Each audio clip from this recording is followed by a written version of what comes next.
สบายดีพ่อแม่พี่น้องสวัสดีท่านผู้ชมทุกท่าน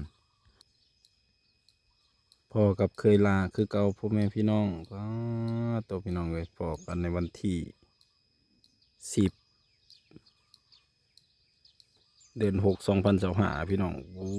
ยโคตรวัดแดดดะเรียรอแดดพอกันตอนเที่ยงพี่น้องว่าสิได้ดำหน้าเพราะว่าก่อนขี้ไถหน้าเฮาคือขาวจนพูนแท้กาสิพอดำผัดบ่มีน้ำดำก่อนขี้ไถขาวจนพูนเลยว้า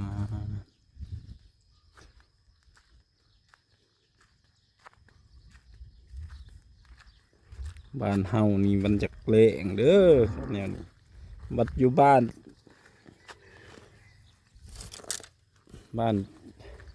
เคยลาบ้านเกิดเคยลาเพราะว่าเขาเจ้าดำนาเซลแม่เพิ่นกระดำกับมีน้ำเด้น้ำแบบธรรมชาติอีก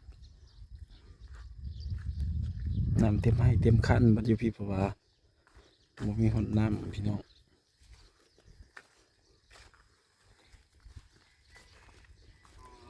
ก่อนขี้ไทยกับเขาวจุนพูนอยู่สงสัยสิได้จูบน้ำดำคักๆคันแนวนี้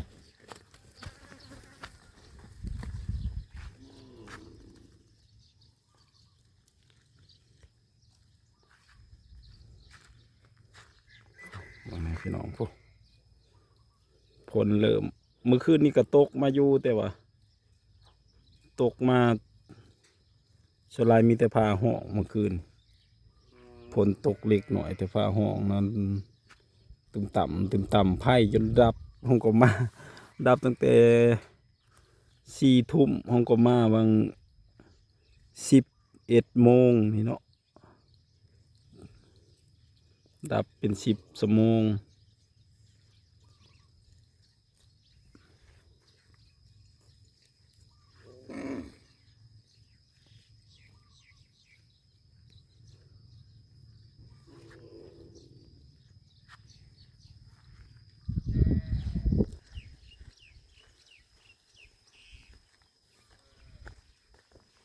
เฮ้ย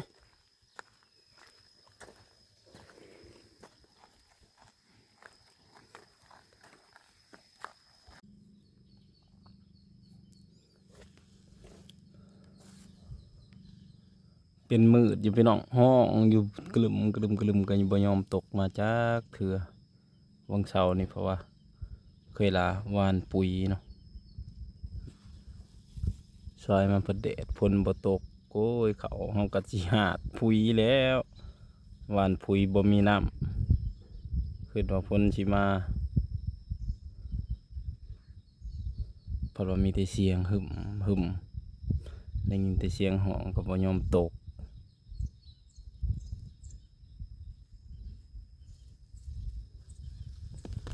อันนี้จะเป็นข้าวเจ้าพี่น้องสองตานี่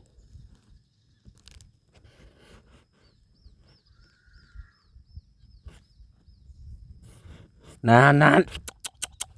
โอ้งูน้อยตัวนี้ลอยกินแต่ข้าวอยู่หมดมือนานไปไหมเฮ้ยคันได้กินไรกับไปบ่พอเท่าไรก็มาอีกไปเบิ่งเฮ้ย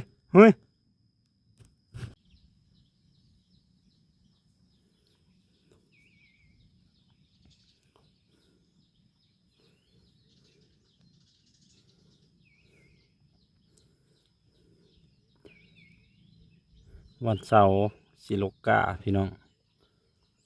วันอาทิตย์กับสีดำเนาะ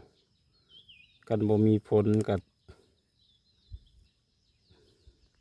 สงสัยสิได้จูบน้ำดำมันสิฮอดเดือน 1เลยเนาะตกวันที่18มันนี่กับวันที่10เลยตกวันที่18 เดือน 5มันนี่วันที่10 เดือน 6 ยังอีก8 มื้อก็ฮอดเดือนหนึ่งก็ต้องได้ดำได้บัดนี้ซะหน่อยมันกล้าสิบ้าง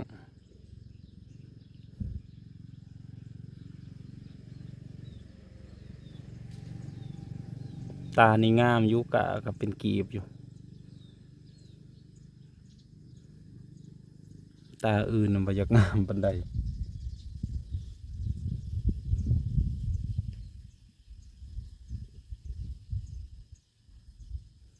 แดดลมซ้ำสิแฮง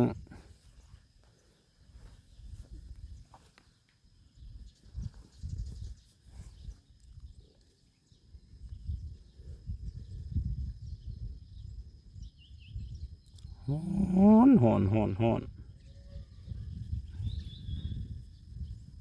อุณหภูมิน่าจะอยู่ประมาณสัก30ปลายองศา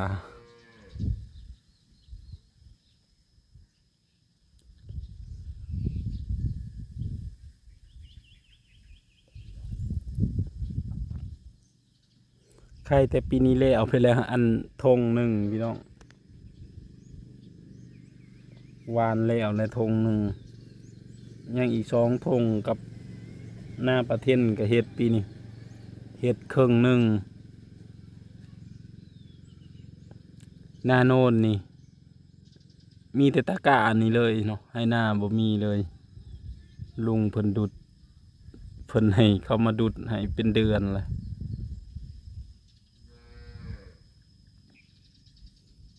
ให้หน้าวางเปล่าบ่มีเลยหน้าโน่นปีนี้มีแต่ให้หน้าที่ตกกะ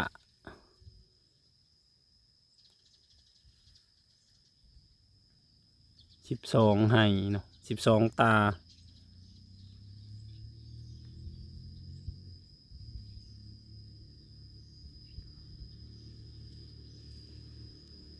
อันนี้เป็นข้าวเหนียว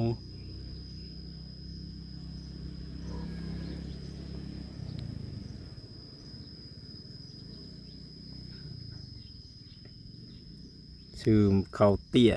มุมที่เขาใส่มีแต่ข้าวเตี้ยมุมกับข้าวเจ้า2 ตาก็นะข้าวเตี้ยข้าวเหนียวข้าวเตี้ยมุมมาเลย10 ตา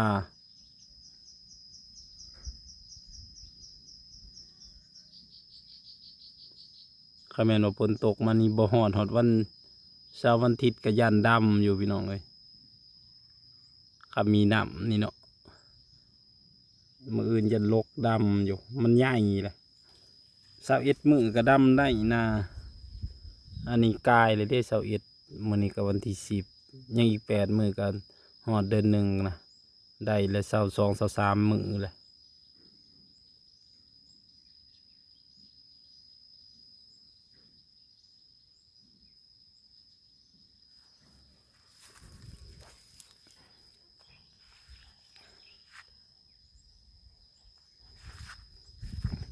ยังน้อยแต่ทั้งผู้เขาเสาเอื่อยเพิ่นคงก็ตกมือเคยลาขึ้นไปเฮียนหมอพอดีทั้งผู้3 ตาแต่ชุมนี้นะพอดีดำแล้วหวานปุ๋ยใช่เลยเขียวเลยอันนี้เสาเอื่อยวานใส่กร3 ให้อันนี้เขาก็หวานใส่บางเศร้านี่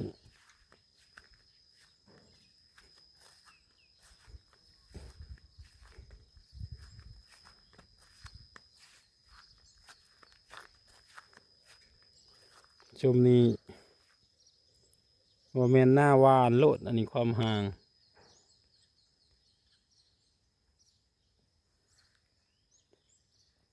คาแมนลกไปดำกับปู30 กีบนะแบบมันใหญ่นี่คันกะบ่พ่อก็ได้ลกไปดำกีบเป็นกีบเลย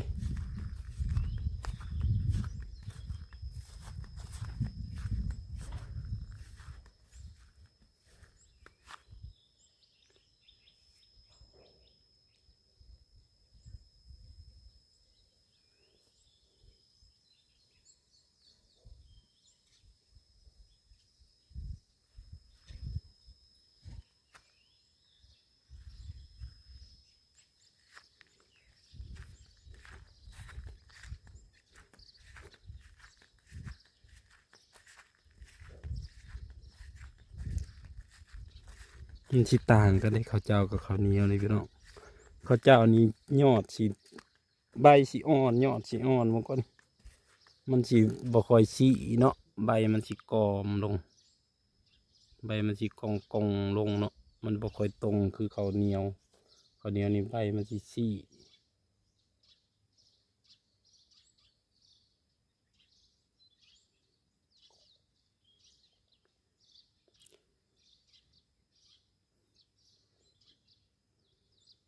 ก็ออกดีขนาดเด้อผู้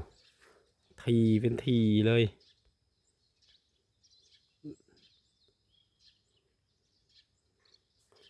บัดทาลกดำนี่เต็มกำไว้ขนาดแบบนี้นะคนรับจ้างเขามักได้กาทีนี่มันได้เต็มกำไว้